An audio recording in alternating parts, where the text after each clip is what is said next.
Eithai 7 niwrnod heibio, ac roedd haul y bore yn cryfhau bob dydd. Roedd Chiquito'n faban swnllyd, ond roedd ei fam wedi gwirioni arno. Treiliau haul y bore oriau bob dydd yn ei fagu a'i sio i gysgu. Roedd yn cysgu rwan, ac roedd hi'n fore braf. Yn oson cynt o amgylch y tân, roedd rhai o'r hen ddynion yn darogan y byddai'r helwyr gartre ymhen rhai dyddiau, ac ni allai haul y bore aros i weld wyneb Chico pan fyddai'n cyflwyno Chiquito iddo.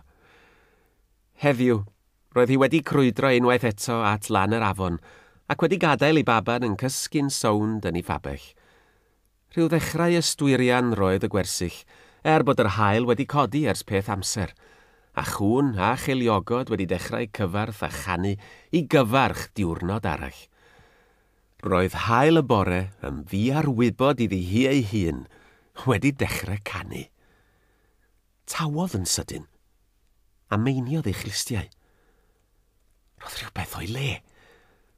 Roedd hi'n fore braf ar awyr yn glir, ac eto roedd twrf taranau i'w glywed o bell. Dechreuodd cŵn gyfarth, a chodwyd llef a gwaedd o'r gwersyll. Yn sydyn, sylweddolodd haul y bore nad sŵn taranau ydoedd, ond sŵn carnau ceffylau. Ceffylau'n carlamu, clywodd sŵn biwgl yn diasbedain drwy'r llanerch, a sŵn dynion yn gweiddi. 6 gŵr ifanc a dawyd gan Geronimo i warchod y gwersyll. Doedden nhw ddim yn disgwyl ymosodiad, ond rwan roedd yna 10 o filwyr y cotiau glas yn rhithro atyn nhw ac yn chwifio cleddyfau ac yn tanio i gynnau. Ni syflodd yr un o'r 6, wynebu elynion oedd dyletswydd pob Apache, waith beth fyddai'r perygl. Gwyliodd haul y bore a syndod, y gwir ifanc yn sefyll am enid, ac yn anrhedeg tuag at, ac yn bygwth y milwyr a rithrai tuag atynt. Taniodd pistolau'r milwyr, a syrthiodd 3 indiad ar ei hunion.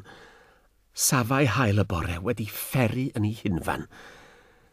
Ni fedrai symud, ac eto fe wyddai fod rhaid iddi. Chiquito! Sgrechiau'r enw yn ei meddwl, cymerodd anadl ddofn a dechreuodd redeg at ei fabell. Roedd hi'n ceisio anwybyddu'r hyn oedd yn digwydd o'i chwmpas. Roedd panig llwyr drwy'r gwersyll.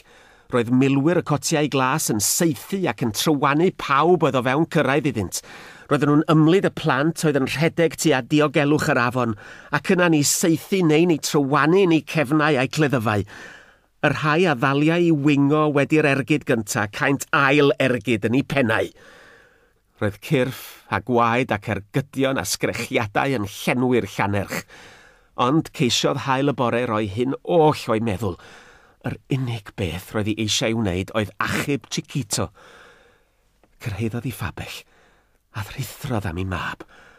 Clymodd siôl yn dyn amdano a gwasgodd ef i'w mynwes. Estynodd gyllell a rhwygo cefn y babell. Yn gyflym, gwthiodd ei ffen drwy'r agoriad i weld a fedrai hi ddianc. Roedd hanner canllath rhyngthi hi ar coed. Doedd ganddi ddim dewis. Rhaid oedd iddi redeg. Edrychodd y capten Victor Dix o'i amgylch a bodlonrwydd. Roedd o wedi cael gorchymyn i chwilio am wersyll yr Apache a phennaeth hynafol y llwyth Mangas, Colorado. Roedd o hefyd i chwilio am 2 o benboethiaid yr Apache, Geronimo a Cochise. I Dix, Apache oedd Apache. Dim trigaredd i neb, meddai wrth i ddynion. Cofiwch y bydd plentyn 8 oed heddiw yn anwar creulon ymhen 6 blynedd. Fe fydd y merched ifanc yn esgor ar fwy o anwariaid, ac fe fyddai gadael yr hen bobl yn fyw yn gyfle i'r Indiaid greu chwedlau am wr hydru. Rhaid difar pla oddi ar wyneb y ddeiar. Edrychodd Dix o'i amgylch ar faes y gyflafan. Roedd yn sicr iddo weld merch yn rhedeg tuag at un o'r pebyll agosaf at yr afon, ac roedd o wedi dilyn o hirbell ar gefn i geffyl. Roedd o rwan yn aros iddi ddod allan. Ymhen rhai eiliadau, aeth ei chwilfrydedd yn drech nag o. Aeth at y babell a chan estyn i bistol gwirodd yn ei gyfrwy ac agor y fflap. Rhegodd dan ei anadl, pan welodd yr hwyg yn y cefn. Ysbardunodd ei geffyl a'i gymell i gefn y babell. Gwelai'r ferch yn rhedeg. Roedd hi bron a chyrraedd y coed. Roedd haul y bore yn rhedeg am ei bywyd. Roedd hi wedi gweld y milwr yn dod tuag ati ar gefn ei geffyl, ac weddiau y gallai gyrraedd y coed cyn iddo sylweddoli beth oedd ei bwriad.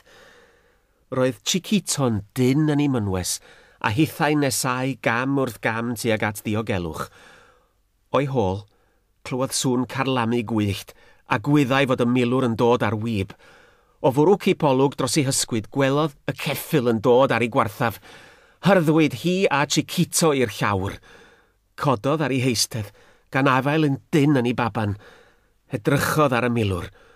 Roedd hwnnw wedi disgyn o'i gyfrwy ac yn sefyll uwch ei phen a'i bistol yn ei law. Roedd o'n ŵr mawr, cydnerth a barf goch yn cuddio'r rhan fwyaf o'i wyneb. Roedd o'n cnoi baco, gwenodd, a daeth rhes o ddanedd brown bydron i'r golwg. Rhoddodd ei bistol yn ôl yn ei holster. Daeth ton o ryddhad dros haul y bore. Doedd o ddim yn mynd i'w saethu wedi'r cyfan. Estynodd un llaw ati fel petai am ei chynorthwyo i godi, ond yr eiliad nesa roedd wedi cipio Chiquito oddi arni.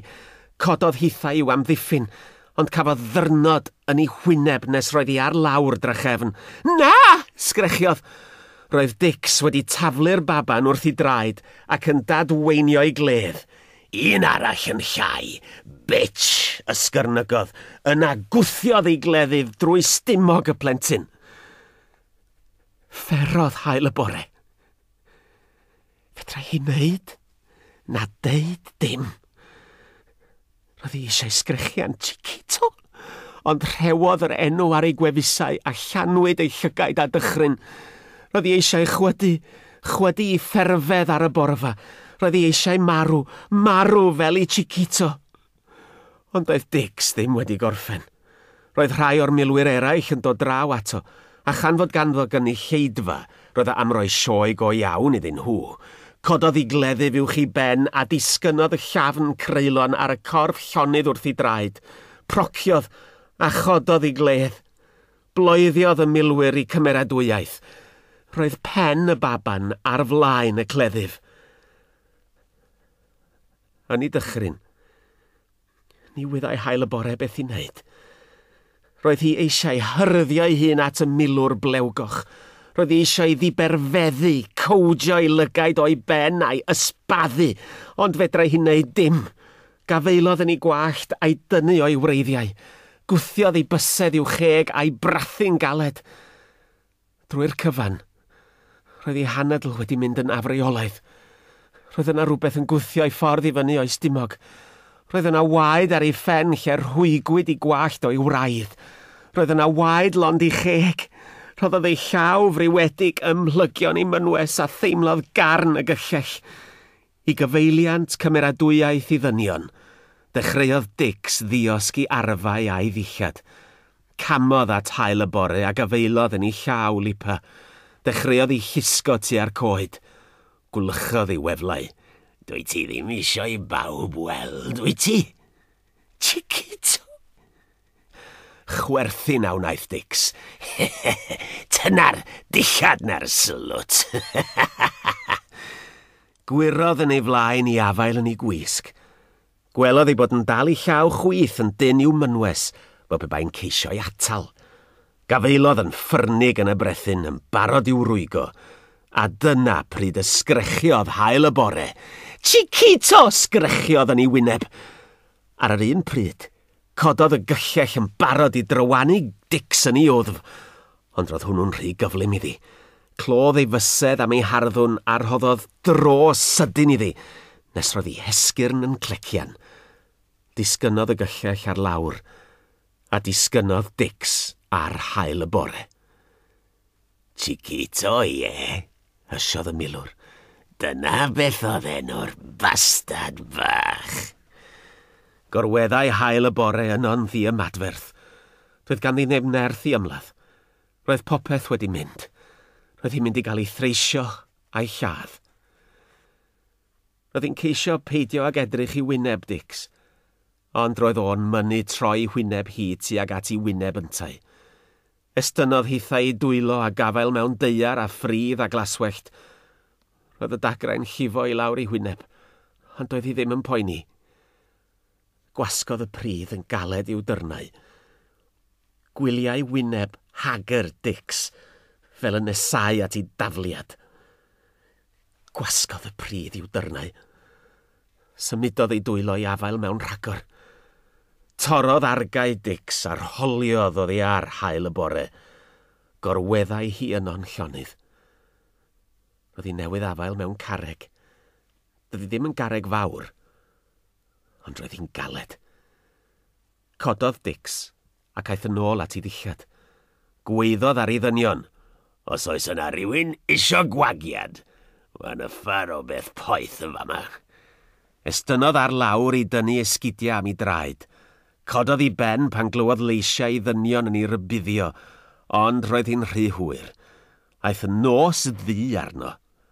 Roedd hael y bore wedi daro'n galed ar ei ben. Safodd hithau yno am enid yn edrych at ei hwnt i'r clwyf roedd ar ben y capten.